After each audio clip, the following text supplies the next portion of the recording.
मेरा जो घर है उसके आगे मेरा 1 डेढ़ कट्ठा का ज़मीन है जो जी, 4 लाइन निकल गया। अब जो रेलवे लाइन जो बना ना तो जी। रोड मेन रोड आ गया उसमें।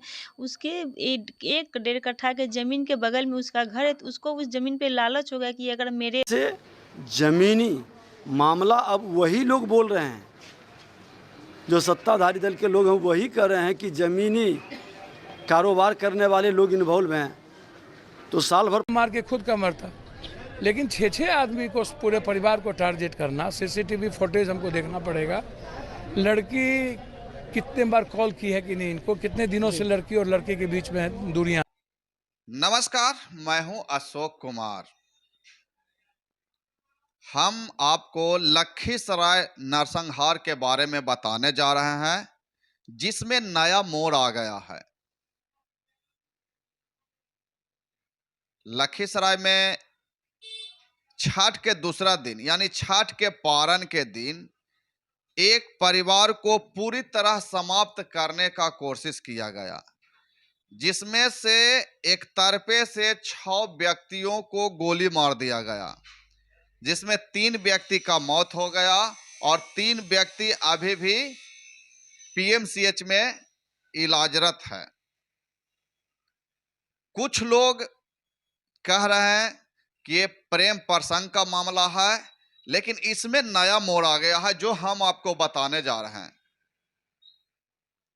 मृतक के भाभी यानी जो लड़की की मौत हुआ उसका भाभी बता रही है कि ये प्रेम प्रसंग का मामला नहीं था, ये जमीन से जुड़ा हुआ मामला था। हमारा 1.5 कट्ठा जमीन हमारे घर के आगे है और उसी जमीन के बगल से 4 लाइन निकला है और वो 4 लाइन निकलने के कारण वो जमीन बहुत ही महंगा हो चुका है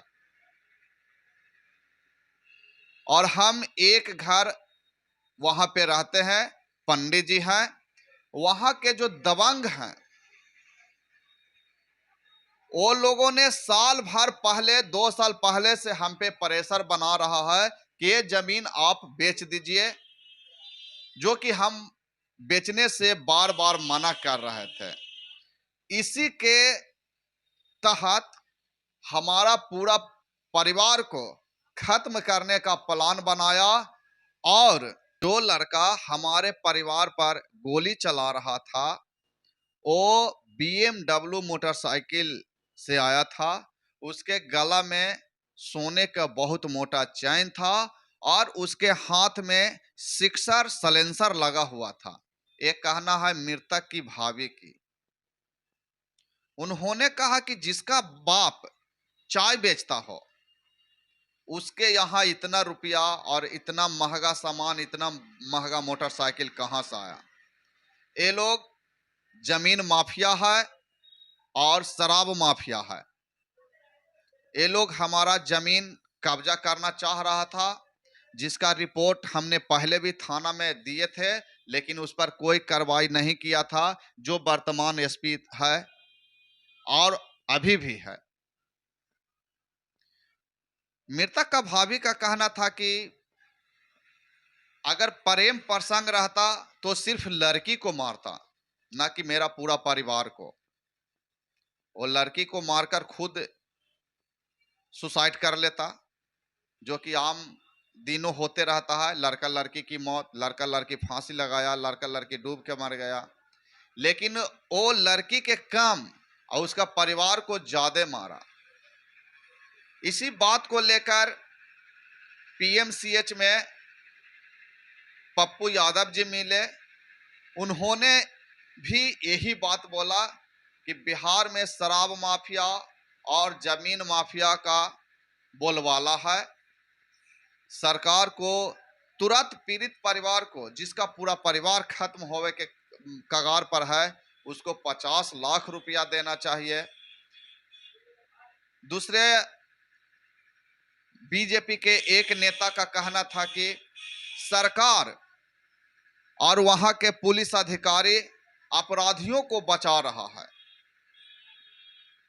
वो प्रेम प्रसंग का मामला बताकर केस को नीपापोती करने के चक्कर में लगा हुआ है, जो कि बिल्कुल गलत है।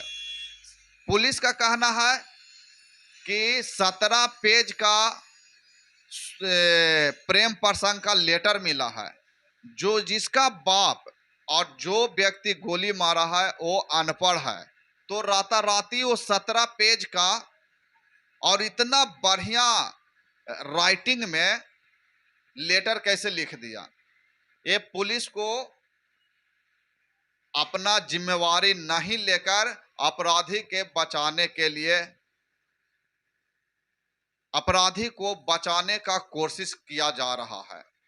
उन्होंने मांग किया कि इस मैटर को सीबीआई से जांच कराना चाहिए, काहे कि ये मैटर ही नहीं नरसंहार है, जो छठ पूजा के दूसरे दिन यानी पारण के दिन पूरा परिवार को मारने का कोशिश किया गया। लेकिन अपराधी इसको प्रेम प्रसंग बताकर मामले को ठंडे बास्ते में डालने का कोशिश कर रहा है और प्रशासन भी उसमें साथ दे रहा है।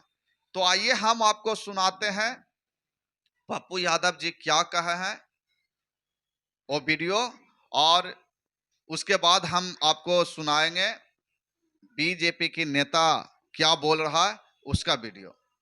ज़मीन का जो मामला था ना, मेरा जो घर है उसके आगे मेरा 1 डेढ़ कट्ठा का ज़मीन है, जो 4 लाइन निकल गया। अब जो रेलवे लाइन जो बना ना, तो रोड मेन रोड आ गया उसमें, उसके 1 डेढ़ कट्ठा के ज़मीन के बगल में उसका घर है, तो उसको उस ज़मीन पे लालच हो गया कि अगर मेरे नज़दीक बेच दे तो हम यहाँ रहेंगे, दुकानदारी करेंगे। वो आगे नहीं आके वहाँ के मुखिया, जो क्या नाम था मुखिया का, अरविंद पासवान नहीं है मुखिया, पवन राजत जो मुखिया है ना, रावत, उसके द्वारा आदमी को भेजा गया कि पंडित जी आपको आप जमीन बेचिएगा। तो मेरे घर से ये कब की बात है? ये 1 साल 6 मंथ, 1 साल की बात है, 1 डेढ़ साल की, जब 4 लाइन निकल गया तब की ये बात है। अच्छा। तो मेरे घर से इनकार किया गया कि नहीं, जमीन हम खरीदे हैं बेचने के लिए, तो ये बात बिल्कुल ख़त्म हो गई। उसके बाद फिर इधर 6 महीना पहले फिर कोई आए हुए थे, जो कि चौधरी जी के घर से ही कोई भेजा गया था, वो भी ज़मीन ही की, आप जो डिमांड कीजिएगा वो हम ज़मीन आपको, हम मतलब पैसा देंगे, आप रजिस्ट्री। मेरे ससुर जी बोले नहीं, हम ऐसा कुछ नहीं, हम ज़मीन बेचने वाले नहीं हैं, ये ज़मीनी विवाद का उसका यही प्लानिंग था, ये तो बेचेगा ब्राह्मण नहीं, हम इसको सबको मार के और प्रेम प्रसंग बना के पूरा बुनियाद ही ख़त्म कर दे। वो हम वहाँ मेरी सास और छोटी गोतनी रहती थी और हम यहाँ रहते थे, वो हमको पहचाना नहीं, इसीलिए वो हमको छोड़ दिया। मतलब उस दिन आप भी वहाँ पे हाँ, मौजूद थे? मेरी बात सुनिए, आगे में हम थे और मेरी पीछे मेरी ननद थी, ननद के गोदी में 4 मंथ का बच्चा था, जो कि मेरे देवर का बच्चा था। मेरी ननद तो अनमैरिड थी, कोई मैरिड उनका हम लोग अभी किए भी नहीं थे। मेरी ननद के पीछे मेरे भैंसुर थे, त्योहार का दिन था, तो भैंसुर बड़े थे, तो हम लोग का मर्यादा होता है ना सर ढकना, तो हम साड़ी से पूरा सर ढके हुए थे। आगे मेरी ननद थी और पीछे से वो लड़का था, वो लड़का हमको